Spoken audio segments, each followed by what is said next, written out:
Recently read a book that I really would like to share with you guys.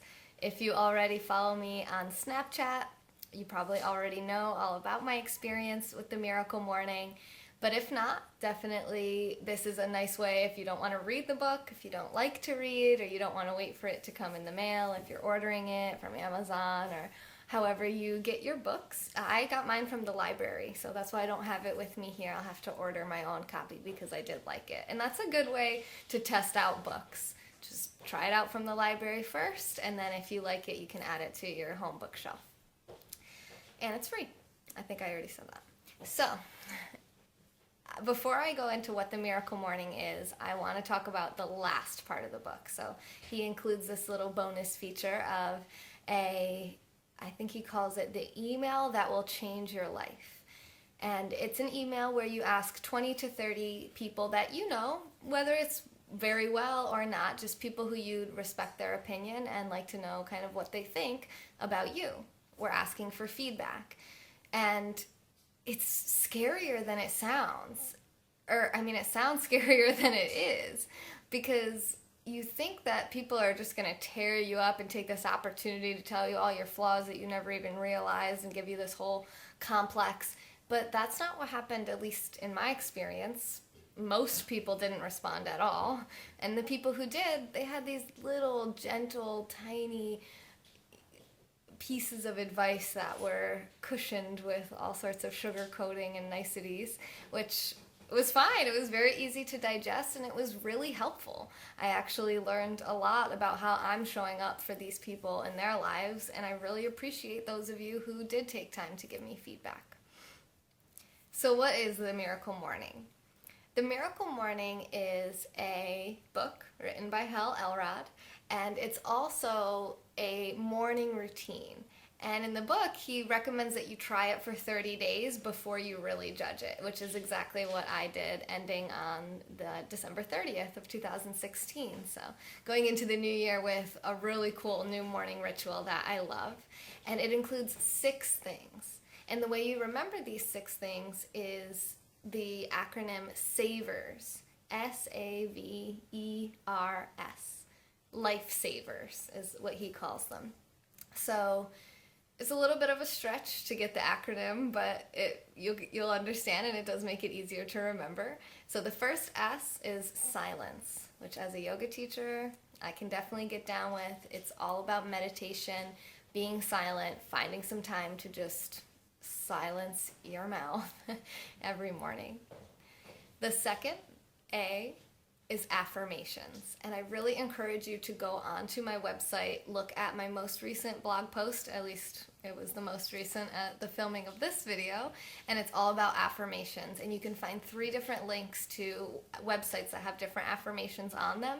And what I did during my 30-day challenge is I just looked at a new one on those sites every day and just picked a new affirmation, and I used that in my meditation.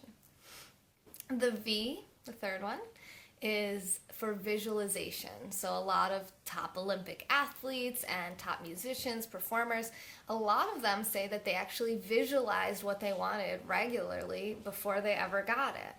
And that's something I was pretty weak in before this practice. And it's really interesting. You can really play out, okay, well, when I've reached my ultimate goals, what will it be like? Where will I be? Who will be with me? What will my job be? Will I be working?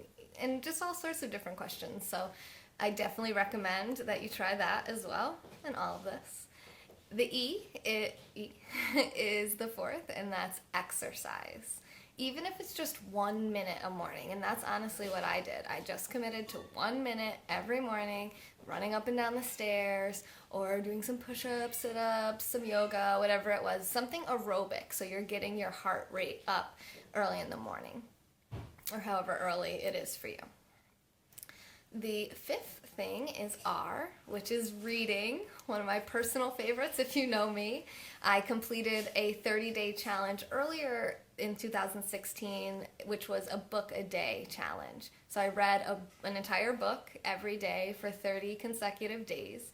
And I got that idea from Tai Lopez, and if you don't follow Tai, I highly recommend that you start, because a lot of the great ideas and prospects that I've come into contact over the past 6 months since I discovered him have been life-changing and really prosperous. So, prosperous prospects. And the sixth item in the Lifesavers is scribing or writing. Another book that talks about the benefits of writing first thing in the morning is a book by Julia Cameron, and it's called The Artist's Way. So again, that's The Artist's Way. And it is about finding your creative energy, finding your artistic side, and she talks about writing, journaling every morning. And there's a lot of studies that prove the benefits of journaling. So you do that. And you can do each of these things for 1 minute.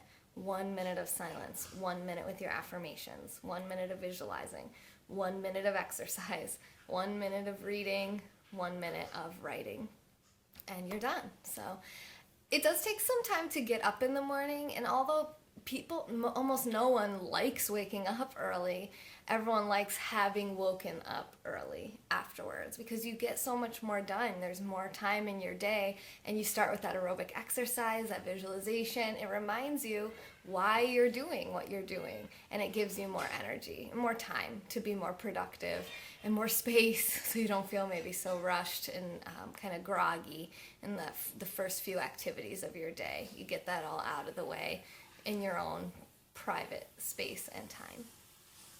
So that's the 6 lifesavers: silence, affirmations, visualization, exercise, reading, and scribing, if you're writing that down.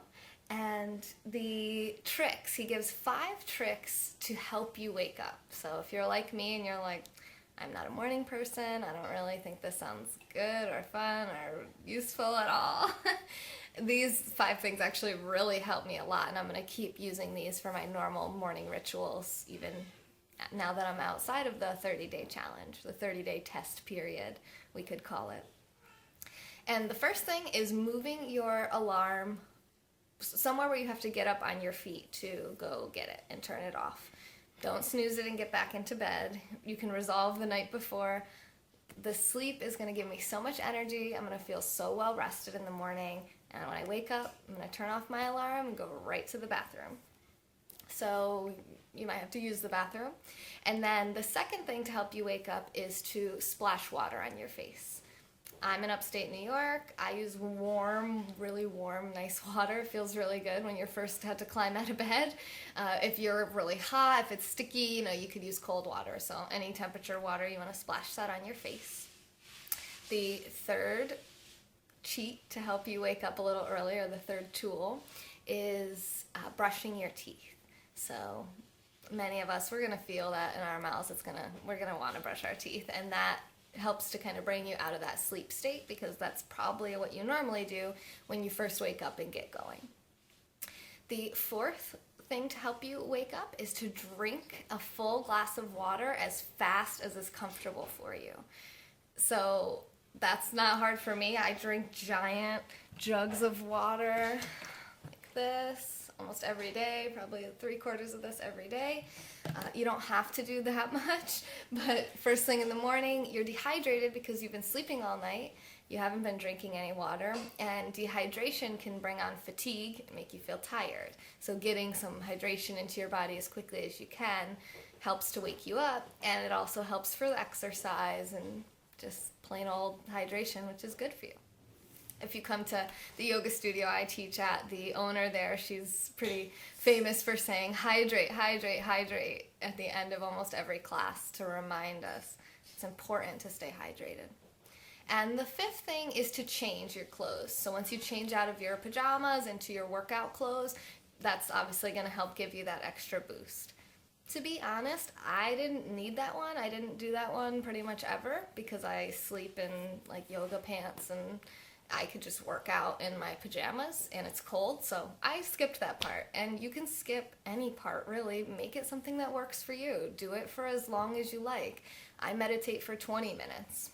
You can meditate for 5 minutes, or however works for you. I really encourage you to try this. I think it's going to be really fun to hear about your experiences, so please let me know what you like, what you didn't like, and how you found this video. And connect with me on Snapchat, connect with me on my website, femyoga.com. I'm on Instagram, Twitter, all over the place, Facebook. So I hope that we can connect. I look forward to hearing your stories and your Miracle Morning experiences. And I hope you have a great 2017, because I know that I'm going to. Bye-bye.